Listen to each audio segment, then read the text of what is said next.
Hello guys, and welcome to a new video today by me, Vulcan. Today I have for you the Battlegroup preview for the 4th Armoured Division, and this is another of the divisions released in the second wave DLC. This once again was recorded on the pre-release version of the game, so what I'm going to be doing in this one, not necessarily creating a deck for you guys, but just having a look at some of the new units and what you can expect from the 4th Armoured. So, to start off with, we have your standard recon squad, which comes with the Jeep 30 cals, 6 HE there. We got the Bantam. This is a very awesome Jeep. It actually has armor. Now, this is actually quite funny because it reminds me of the time when I basically said that the MG BMW motorcycle should have armor. And basically what they've done is they've taken that kind of idea and put it on a Jeep, which is really cool. So this is like a 50 cal Jeep with some armor, which makes it sort of more resilient to light arms fire and allows you to have that like fire support, and only 35 points, quite nice. Maybe a little bit expensive, but plenty of availability, and yeah, just very nice indeed. However, not as nice as these cavalry scouts, which are 6-man recon squads with a bazooka, and they come with the WC-52 car with the 50 cal on it. So basically you're getting 2 for 1 here. You're getting a 50 cal Jeep, but you're also getting the infantry with the bazooka, and these are going to be like hidden very well with their very good stealth, as well as providing recon, so these can ambush extremely well, and at close range they have 10 HE with the combination of the M1 carbine and the M3 grease gun. So very nice indeed. I really like the look of these recon squads, and I think they're going to be used a ton with the 4th Armoured. Then moving on into the rest of the Phase A units, we got the recon with the M20, so you get an armoured 50 cal unit if you want it, but very expensive to bring in Phase A. I mean, these cavalry scouts are as well, but you get in some bang for your buck with those. Now in Phase B, more cavalry scouts are available, this time with the extra veterancy and some M8s, but I'm not entirely sure the M8s will ever fit into this division, not with all of the cavalry scouts that you can get. They look pretty damn awesome. In the infantry tab, things are pretty standard. You've got basically a combination of the 2nd Infantry and the 3rd Armoured. So Armoured Leader, they come a 4-man squad, not much HE. You're going to want to keep these behind the rest of your troops, never want to have these fighting in any way whatsoever. Very cheap. Then you've got some rifles, your standard 12-man squads. They come in the GMC truck, nothing too special there. Your standard line infantry have the same HE at close range as they do at long range, so pretty versatile unit. And then also in Phase A you have the armoured LMG rifles, which have the 230 cals as a 10-man squad, so over 300 meter range. You know, you're going to be hitting, or over 200 meter range, you're going to be hitting with 12 HE power, which is very strong. And if you get these guys into a decent position, yeah, you're going to be doing a lot of damage, especially with the support of the M3A1 half-track, which has the 50 cal on it. So very nice unit to be bringing it up early, although it is pretty expensive, so you're going to be having to supplement with some rifles. But one thing to note is there's no AT in Phase A on your infantry, like there is with the 6th or with the 3rd Armoured. So you got that to worry about.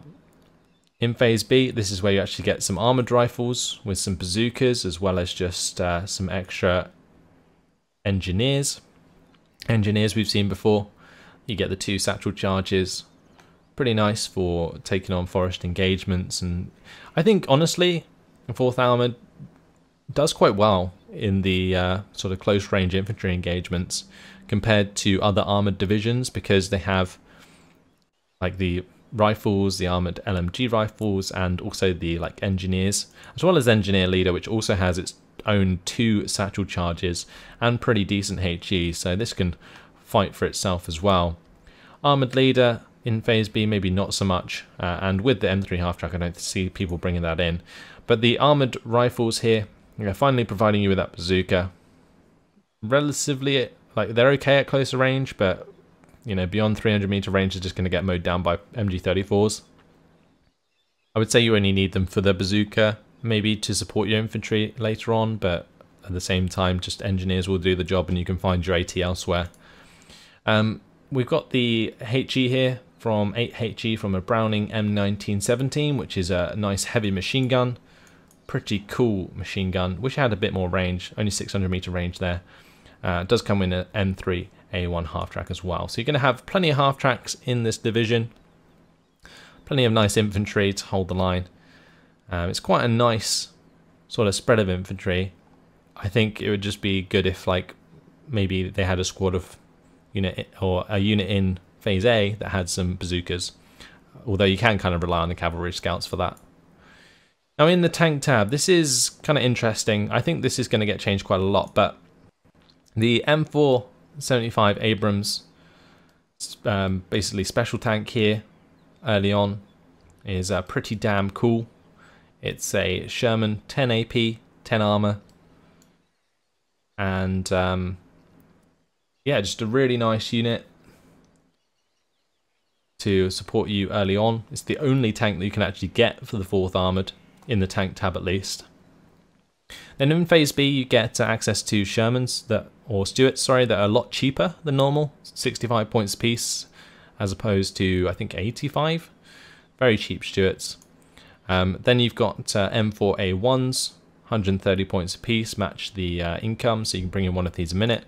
And on top of that you have the M4A1 76mm, which isn't as good as the M4A3 76mm that some of the other divisions have, because you got a lot less front armor available, and yeah, that's not ideal at all. So I reckon these are very much glass cannons. You've got to be very careful with these M4A1s, but they're almost always preferable to the M4A1 without the 76mm gun. Then we have the M4A1s in Phase C, where you get a ton of availability, same with the Rhinos, and then even more M4A1 76mm. So I don't really see much point in bringing in Rhinos in this division. Yes, they have the extra front armor for 10 more points, but is it really worth it? Because you're going to have to wait 2 ticks for a Rhino rather than just 1 tick for an M4A1, and with enough M4A1s, you're going to do the same job as a Rhino anyway. This extra front armor is kind of useless for the engagement range that you're going to be using the Rhino at anyway. Same with these M4A1s. You either hit or you don't, and the Rhinos don't really have any better accuracy. Now in the support tab we have quite an interesting set of units. We've got the M20 commands in Phase A for extra command. We've got the M8 cavalry, which are just greyhounds basically. Then we've got some M8 Scots, pretty simple stuff. Then we also have the M4 105mm in Phase A. Now these are pretty cool. The 1200 meter range 15 HE power gun. I think we're going to be seeing a lot of these come out early on in the games, because they provide you with that decent fire support early. We have some M8 commands in Phase B. M8 commands pretty awesome. You get 3 availability of them. Then we're going to get more M4 105mm and some M30 cargos, which are some pretty awesome looking support units. The main thing to notice here is that there's quite a disparity between the amount of supply you can bring in early and late. So there's no Phase B supply, and you have to rely on these like trucks from Phase A to get you through until you can bring in some M30 cargos.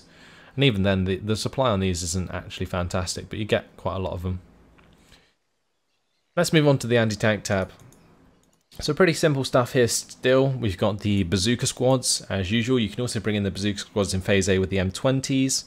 So quite a lot of expensive sort of units in conjunction with their transports in this division. Same goes for these AT guns. You can see they get their price increased because they come in with a half track. But the main sort of thing with this division is the Hellcat. The Hellcats, they're pretty awesome. They look very, very cool. 13 AP power, 1200 meter range, available in Phase A. The only thing you've got to worry about is the low armor. Again, glass cannons, but they have fantastic speed. So in the right hands, these can do some awesome flanking maneuvers and really take you by surprise. Very, very cool. They don't have any veterancy, and they probably won't ever have any veterancy because basically the Hellcats were new to this division around this time. So yeah, we're just going to be having the Hellcat there. It does have a 50 cal as well to provide that machine gun fire. But awesome unit in general. Decent as fire support, even better as like tank sniping at long range. So pretty cool. Then moving into phase B, you just get more availability of AT guns. You get some that are veteran experience, some that are not. And then in phase C, you get access to some M5 guns. But I can see most people just relying on these Hellcats. They're only 100 points each, and definitely pack a punch. Glass cannons is bang on point for describing these tanks. In the anti-air tab, nothing special here. Just got your early M16 MGMCs and M15 CGMCs in phase A. In phase B, you gain access to more of them, and in phase C even more. That's pretty much it. The spread of AA in this division is going to be pretty simple. It just depends if you have the activation points available to bring in as many as you need. In the artillery tab, this is a pretty cool tab, just because there is another new unit here, the M12 GMC, which is really, really cool.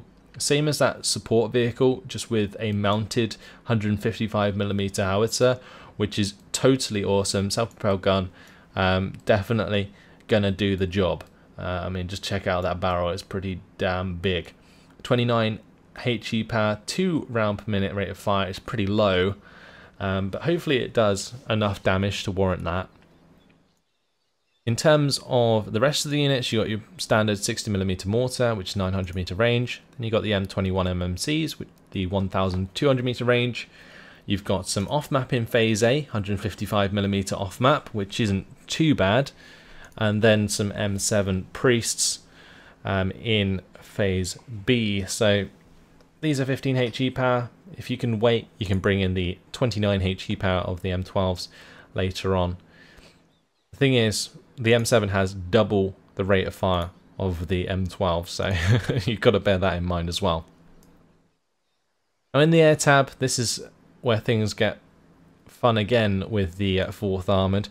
They get these F5A Lightnings, which are basically recon Lightnings, which are pretty cool. Very, very fast. Fastest recon in the game, I think. No armaments though, which is unfortunate. But still very, very cool. I'm not sure if we're going to be seeing them used too much because they're quite expensive for recon planes, but maybe they'll get a price buff later on. B-26, B-10 Marauders, however, look at these. They are strafing aircraft. Yeah, they have turrets, which one at the front, you've got one on the top at the back there, and I believe they have another one somewhere. Not entirely sure where, but you can see on either side of the fuselage they have the 50 cals mounted, which is totally awesome. So they can strafe ground targets very effectively. They're very good resilience as well, and if a fighter gets onto them, they even have the turret to make them fall back. So these are going to be like the tanks of the sky. They're just able to strafe anything they want on the ground. Very, very cool. I hope they make them work out properly. The P-38 Lightning. This is a pretty cool aircraft. Same as before, really. 125 points, quite cheap fighter. The only trouble with it is it's got really bad resilience, so it gets shot down pretty easily. So just got to be careful with those. Then we've just got P-38 Lightnings with the 15 HE power bombs. More P-38 Lightnings with the extra veterancy, and then some B-26B Marauders. These guys come with 20 45 kilogram bombs. So only 5 HE, but definitely going to carpet bomb and sort of stun an area quite effectively, so that's quite nice. Not entirely sure if they'll be worth bringing in, but yeah, still very, very cool aircraft. I love seeing these B-26B Marauders used. And that's your lot. So that's the 4th Armoured for you. And I guess the main thing to look at again is sort of the income. You can see the income just sort of peters off into Phase C. You've got quite, well, relatively like mediocre income in Phase A, quite high income in Phase B, and then the same in Phase C. So you're not going to be the highest income, but you're not also going to be the lowest in Phase C either. Yeah, it's pretty nice. And I reckon if you play it well, you can really make this deck pull off, especially if you get pretty lucky with some of your Hellcats. And these Hellcats, 100 points apiece, can definitely pay themselves off very easily. So it'll be interesting to see if they really come to fruition, or whether or not they fall a bit flat, based on the fact that they have pretty low armor. So hopefully you guys have enjoyed my quick look at the 4th Armoured, and hopefully you guys will join me for the next video. Thanks for watching, and I'll see you then. Goodbye.